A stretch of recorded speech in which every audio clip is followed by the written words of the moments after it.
నమస్తే welcome to Sai Andhra. Land titling act పై ప్రతిపక్షాలు దుష్ప్రచారం చేస్తున్నాయని మండిపడ్డారు వైసీపీ ప్రధాన కార్యదర్శి సజ్జల రామకృష్ణారెడ్డి. ఈ చట్టం ప్రకారం ఇంకా రూపకల్పన దశలోనే ఉందని, భూములపై సమగ్ర సర్వే జరగాల్సి ఉందన్నారు.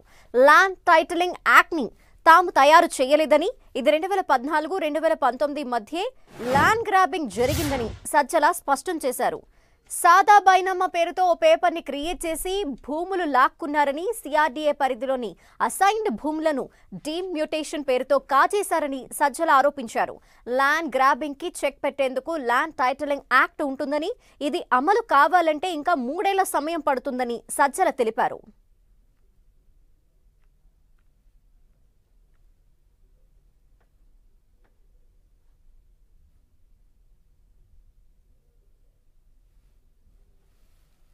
ప్రభుత్వం అంటే వాటి పెట్టే నిబంధనలైనా ఇంకొకటైనా రూల్స్ అయినా ఫాలో అవుతూ ఉంటాం. ఆ ప్రభుత్వమే మింగేస్తుంది, ప్రభుత్వాధినేతే మింగేస్తాడు అన్న ప్రచారం తీసుకురావడం అంటే ఇంకంతకంటే ఘోరం ఏముంటుంది? అంటే దేన్ని నమ్మాలి అప్పుడు పౌరులు? ఈ క్వశ్చన్ ఎప్పుడు వస్తుంది. ఇది చేసేది ఎవరు? అధికారంలోకి రావాలనుకునేవాళ్ళు, ఓ రాజకీయ పార్టీగా చెప్పుకునేవాళ్ళు, అందులోనూ 14 ఏళ్ళు ముఖ్యమంత్రిగా చేశారని చెప్పుకుని గర్వంగా చెప్పుకుని 40 ఏళ్ళు రాజకీయ జీవితం ఉందని చెప్పుకునే చంద్రబాబు నాయుడు లాంటి వాళ్ళు. ఇంతకంటే ఘోరం ఏమైనా ఉంటుందా? అసలు ఎక్కడికి తీసుకోవాలనుకుంటున్నాడు ఈయన? ల్యాండ్ టైటిలింగ్ యాక్ట్ అది నిజానికి దేనికి వస్తుంది అంటే అక్రమాలకు చెక్ పెట్టడానికి ఒక ఆదర్శప్రాయమైంది.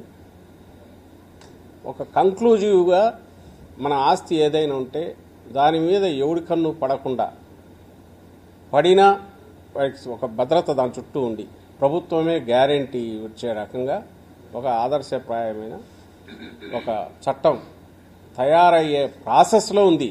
అది ఇంకా చట్టం తయారై గెజిట్ అయింది తప్ప దాని ప్రొసీజర్లు ఇవి కానీ ఏ రకంగా పోవాలని కానీ ఇవి పూర్తి చేసి మళ్ళీ ఇంప్లిమెంటేషన్లోకి రావాలంటే ఇంకొక కండిషన్ ఉంది మనకు పెట్టుకుంది.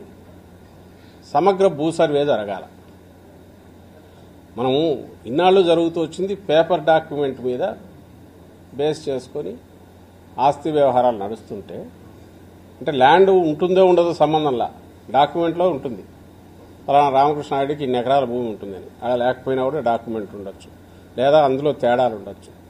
ఇప్పుడు మార్చాలనుకున్నది రియల్గా నీ భూమి ఎంతుందో ఆ భూమికి సంబంధించిన యాక్చువల్ వాస్తవం ప్రతిబింబించేలాగా డాక్యుమెంట్ తయారు చేయడము. అంటే ఇన్స్టెడ్ ఆఫ్ పేపర్ నుంచి భూమి మీదకి పోయేది అది ఎప్పుడు వివాదాలు సృష్టిస్తుంది. ఒకే భూమి మీద 10 రకాల డాక్యుమెంట్లు ఉంటున్నాయి, ఒకే ల్యాండ్ మీద 2-3 రిజిస్ట్రేషన్లు కూడా జరుగుతున్నాయి. దీని కాకుండా వన్స్ ఫర్ ఆల్ నీ భూమి, నీ ఆస్తి, ఇమ్మూవబుల్ ప్రాపర్టీ ఏది ఉంటే దానికి సంబంధించినంతవరకు అది అపార్ట్మెంట్ కావచ్చు, ఇంకోటి కావచ్చు, ఇంటి స్థలం కావచ్చు, భూమి కావచ్చు, దీనికి సంబంధించినది వాస్తవమైన దీని నుంచి డాక్యుమెంట్ తయారవుతుంది. ఇది పెద్ద ఒక రెవల్యూషనరీ ఎఫర్ట్, రెవల్యూషనరీ ట్రాన్స్ఫార్మేషన్. ఇది ఏం ఓవర్ నైట్ ఎందుకు అవుతుంది? టైం పడుతుంది. పట్టడానికి ముందు సమగ్ర సర్వే జరగాల. ఆ యాక్టివిటీ ఇప్పుడు నడుస్తుంది.